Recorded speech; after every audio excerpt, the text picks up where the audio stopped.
جس کو تم بت بنا کے پوجتے ہو. ہمارا وطن تو ہمیں جان سے زیادہ پیارا ہے, پر پہلے پاکستان نہیں, پہلے اسلام. پہلے اسلام تیرا دیش ہے, تو مصطفی. تو آمدان برسر مطلب حضرت عمر فاروق رضی اللہ تعالی عنہ. حضرت سیدنا ابو موسیٰ اشعری کہتے ہیں کہ میں نے نا صفائی کی, مال غنیمت کی میں نے صفائی کی, تو 1 دینار مجھے نا کہیں پڑا ہوا مل گیا. تو فرماتے ہمیں اجازت ہوتی تھی کہ 1 دینار ہم اپنی مرضی سے کہیں خرچ کر سکتے. تو میں نے وہ 1 دینار نا حضرت عمر کے بیٹے کو دے دیا. میں نے کہا لو بیٹا اپنے چچا کی طرف سے تحفہ. تو گھر جا کے انہوں نے حضرت عمر کو بتایا کہ چچا نے پیسے دیے. چھوٹے بچے تھے. حضرت عمر نے حضرت ابو موسیٰ اشعری کو بلا لیا اور بلا کے فرمانے لگے میں تو تمہیں اپنا دوست جانتا تھا, تو نے میری اولاد کو ہی دنیا دار بنانا شروع کر دیا.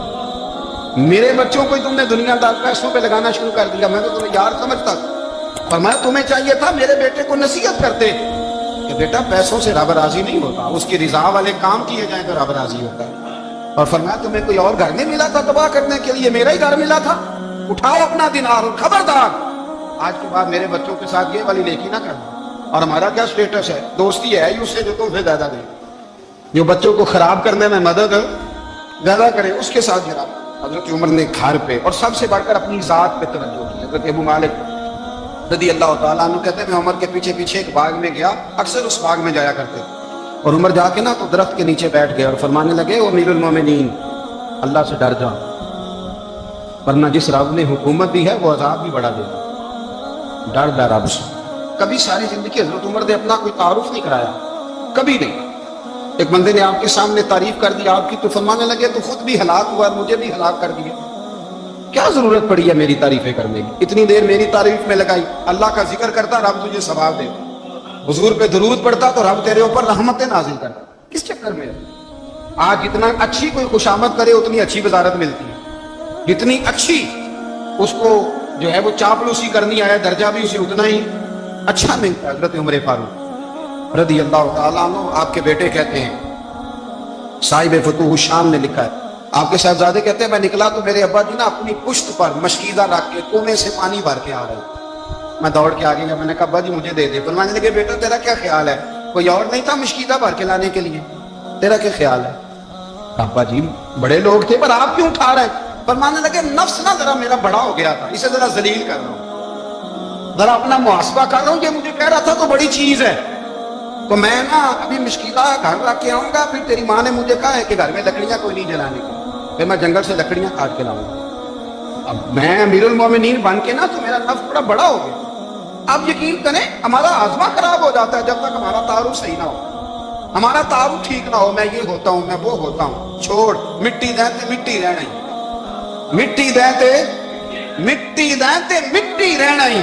ایویں کادی بلے بلے اج مٹی دے اتے بندیا تے کل مٹی دے تھلے, مٹی دہتے مٹی رہنا ہی کادی بلے. مجھے پوچھ لو, مجھے جان لو, میرا نام لے لو, میں بھی آیا ہوں, میں بھی ہوتا ہوں, میرا بھی یہ تذکرہ ہے. میں بدکار پرانا خاتم کسے در ملی نہ ڈوئی, اے تے واسف یار میں نظر جو کی تھی تے واسف واسف ہی ہوئی. یہ تو بڑی بات کی بات ہے, تو بات کی بات ہے صاحب, ورنہ من نانم کے من نانم جو ہم ہیں اس کا ہمیں پتا تو ہے نا بھائی. کبھی بھی یہ جو ذات کا چکر ہے نا, میں بھی ہوں مجھے بھی, او بھائی یاد رکھو میں کون ہوں. یہ جو نام نمود اور یہ خواہشیں اور یہ جو وقار, یہ تو کمزور لوگوں کا طریقہ ہے. جس کو اپنا تعارف کرانا پڑ گیا اس سے بھی زیادہ کمزور کوئی ہے. فوٹو میں دکھاتا پھرتا ہے فلانے کے ساتھ فوٹو فلانے, تو کمزور بندہ یہ کام. حضرت عمر فاروق اللہ اکبر, حضرت عمر جیسا بندہ 24 لاکھ مربع میل کا حکمران, اور شاہ روم کو خط لکھ کے کہتا ہے میں منت نہیں کرتا میں حکم دیتا ہوں. نہ تگڑا بندہ. جنگ قادسیہ کے لیے حضرت صاحب بن ابی وقاص کو بھیجا, فتوح الشام پڑھ کے دیکھیں. حضرت عمر بڑے پریشان ہیں, اتنے دن ہو گئے کوئی رپورٹ ہی نہیں آئی. اب تو موبائل ہے نا, 1 منٹ کی رپورٹ لیں آپ, بلکہ آپ 1 منٹ کی فوٹو لیں آپ, رپورٹ تو دور رہ گئی. حضرت عمر فاروق رضی اللہ تعالیٰ عنہ بڑے پریشان ہیں کہ قادسیہ میں حضرت صاحب بن ابی وقاص کے ساتھ لوگ جہاد کرنے گئے, رپورٹ کوئی نہیں آ. اتنے پریشان تھے کہ باہر نکل کے نا اس رستے پہ بیٹھ جاتے جو رستہ قادسیہ کی طرف سے آتا تھا.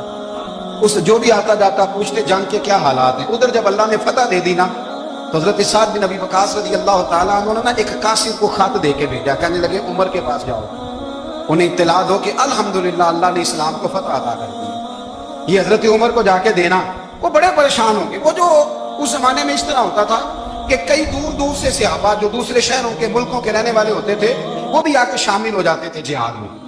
کوئی ایک دفعہ مدینے آیا, کوئی 2 دفعہ آیا, پھر اپنے اپنے علاقوں میں. وہاں بہت سارے لوگوں نے زیادہ دفعہ حضرت عمر کو دیکھا بھی نہیں تھا. وہ جو قاصد خط لے کے آیا تھا نا, اس نے 1 دفعہ دیکھا تھا, حضرت عمر بوڑھے ہو گئے, وہ پہچانتا نہیں تھا. ادھر سے وہ خط لے کے آ گیا. حضرت عمر مدینے سے باہر نکل کے اس روڈ پہ بیٹھے تھے جو قادسیہ سے آتا تھا. جب اس آدمی کو آتے دیکھا تو حضرت عمر اٹھ کے کھڑے ہو گئے, فرمانے لگے قادسیہ سے آ رہے ہو؟ وہ کیا کہتا ہے, پھٹے پرانے کپڑے, ٹوٹے ہوئے جوتے, سر پہ پرانی پگڑی. کہنے لگے غلام مدینے کے رہنے والے ہو؟ حضرت عمر کہنے لگے ہاں مدینے کا ہوں. کہا میں قادسیہ سے آیا ہوں, الحمدللہ اللہ نے اسلام کو فتح دے دیا, الحمدللہ کفر کی کمر ٹوٹ گئی ہے. اس نے یہ بات کر کے تو گھوڑے کو ایڑی لگائی, گھوڑا دوڑنے لگا مدینے کے. حضرت عمر بھی ساتھ ساتھ دوڑ رہے ہیں. فرمانے لگے اچھا بتاؤ خالد بن ولید کا کیا حال ہے؟ تھوڑا آگے جا کے فرمانے لگے اسامہ بن زید کیسے؟ وہ کہتے ٹھیک ہے. پھر اس نے اور گھوڑا, عمر ساتھ ساتھ دوڑ رہے ہیں, ساتھ ساتھ 24 لاکھ مربع میل کا حکمران, ایک جوتا پیر سے نکل گیا, عمر دوڑ رہے ہیں. آگے جا کے پوچھتے ہیں سعد بن ابی وقاص کا کیا حال ہے؟ تو حضور وہ بھی ٹھیک ہے. کتنے لوگ میرے شہید ہو گئے مسلمانوں میں سے؟ کہنے لگا صحیح گنتی کا نہیں پتا, یہ لفظ ادا ہوتے ہوتے مدینے کی سرحد آ گئی. لوگوں نے عمر کو گھوڑے کے ساتھ دوڑتے دیکھا تو کہا امیر المومنین کیوں دوڑ رہے ہیں؟ وہ غلام چھلانگ لگا کے نیچے آیا, قدموں میں بیٹھ گیا. کہنے لگا حضور آپ نے بتایا ہی نہیں آپ امیر المومنین ہیں. آپ فرمانے لگے کیا بتاتا, میں تو اونٹ چلانے والے کا پتر ہوں, کیا بتاتا؟ وہ عمر ہوں جس نے اپنے گناہوں کا حساب دینا ہے. کیا بتاتا جو سعد بن ابی وقاص کو جہاد پہ بھیج کے کچھ بزدلوں کی طرح گھر پہ بیٹھ رہا ہے؟ کیا بتاتا؟ کوئی حیثیت نہیں, کوئی طاقت. تو نے اچھا کیا, تو مجاہد تھا, مجھے ساتھ ساتھ لڑایا, تو نے اچھا کیا. جتنے لوگ تھے چیخیں مار کے رونے لگے. حضرت فاروق اعظم سے کہنے لگے عمر جب تک تیرے جلوے رہیں گے اللہ کامیابیاں ہی عطا فرمائے گا, جب تک تیرا رنگ رہے گا اللہ تعالیٰ نوازتا ہی رہے گا. کچھ نہیں کبھی اپنا ظاہر ہی نہیں کیا. بہت بڑے تھے, بہت بڑے تھے حضرت عمر, بڑے تھے, لیکن ساری زندگی اپنے محاذ. حضرت ابو رافع غلام تھے, قرآن پاک بڑا سونا پڑھتے تھے. حضرت عمر جب بھی انہیں ملتے کہتے ابو رافع تو عمر سے اچھا ہے, قرآن بڑا شاندار پڑھتا ہے. تو وہ کہتے حضور اگر میں قرآن صحیح پڑھتا ہوں تو آپ کو قرآن کی تشریح زیادہ صحیح آتی, آپ بھی تو مجھ سے افضل ہیں. تو آپ فرماتے نہیں پھر بھی تو مجھ سے افضل ہے. کیوں؟ اس لیے کہ تو اپنے غلام اپنے آقا کی نوکری بھی ٹھیک کرتا ہے اور رب کی عبادت بھی ٹھیک کرتا ہے, اور مجھے خالی صرف عبادت کرنی ہوتی ہے وہ بھی ٹھیک نہیں کر پاتا. ساری زندگی اپنا محاسبہ, ساری زندگی اپنے گریبان میں دیکھا, ساری زندگی اپنے آپ کو پرکھا, اپنے آپ کو ٹٹولا. 62 سال عمر بیت گئی. حضرت حذیفہ بن یمان ایک صحابی تھے, میرے نبی کریم علیہ السلام نا ان سے راز کی باتیں کرتے تھے. ہر بندے کا ہاضمہ ٹھیک نہیں ہوتا, سب سے راز کی بات نہیں کرنی چاہیے. حضرت حذیفہ بن یمان کہتے ہیں حضور راز کی باتیں بتاتے. مدینہ منورہ میں جو منافقین تھے ان کی لسٹ بھی نبی پاک نے حضرت حذیفہ بن یمان کو دی تھی. جب کوئی مشکوک آدمی مر جاتا نا تو صحابہ کہتے ہیں ہم دیکھتے اگر حضرت حذیفہ نے جنازہ پڑھا ہے تو ہم بھی جنازہ پڑھ لیں. نبی پاک نے بھی کچھ جنازے نہیں پڑھے, ترمذی میں ہے, فرمایا عثمان سے جو بغض رکھے اس کا جنازہ نہیں پڑھیں گے. حضرت حذیفہ بن یمان اگر جنازہ پڑھتے تو لوگ پڑھتے, وہ نہ پڑھتے تو لوگ جنازہ نہ پڑھتے. حضرت حذیفہ بن یمان کہتے ہیں جناب عمر فاروق کی خلافت کے آخری ایام تھے, کچھ دنوں کے بعد وہ شہید ہو گئے. فرماتے آدھی رات کا وقت تھا, میں گھر میں سویا تھا بڑا بے فکر, اچانک میرے دروازے پہ دستک ہوئی, میں گھبرا کے اٹھا, اتنی رات کو کون آیا؟ کتنے قربان جاؤں, دروازے پہ گیا تو امیر المومنین فاروق اعظم دروازے پہ. میں نے کہا عمر کوئی حکم تھا تو مجھے بلا لیتے. کہنے لگے میں نا امیر بن کے نہیں آیا, تیرا ویر بن کے آیا. امیر المومنین کی حیثیت سے سرکاری کام سے بلاتا تو وہاں بلاتا, مجھے ایک ذاتی کام پڑ گیا. کہتے میں نے عمر کو گھر کے اندر بلا کے چارپائی پہ بٹھایا. میں نے کہا میں غریب آدمی, میں کیا آپ کے کام آ سکتا ہوں؟ تو کہتے ہیں انہوں نے نا مجھے ساتھ بٹھا لیا, پھر میرا ہاتھ پکڑ لیا. کہنے لگے تو عمر کو جانتا ہے؟ عمر جھوٹ نہیں بولتا. تو جانتا ہے؟ عمر وعدوں کو پکا ہے. کہا حضور جانتا ہوں. کہا میں اس وقت آیا ہوں جب دیکھ بھی کوئی نہیں رہا. حضرت حذیفہ بن یمان کہتے ہیں پریشان ہو گیا, حضور پہلے نہ بجھوائے, مہربانی کر بتائیں کدھر آئے ہیں؟ حضرت عمر فاروق فرمانے لگے 62 سال کا ہو گیا ہوں, 63 میں چل رہا ہوں, داڑھی سفید ہو گئی ہے, پھل پک گئے, اٹھ فریدہ سوتیا, داڑھی آ گئی پور, اگا نیڑے آ گئے, پیچھا رہ گئی دور. اب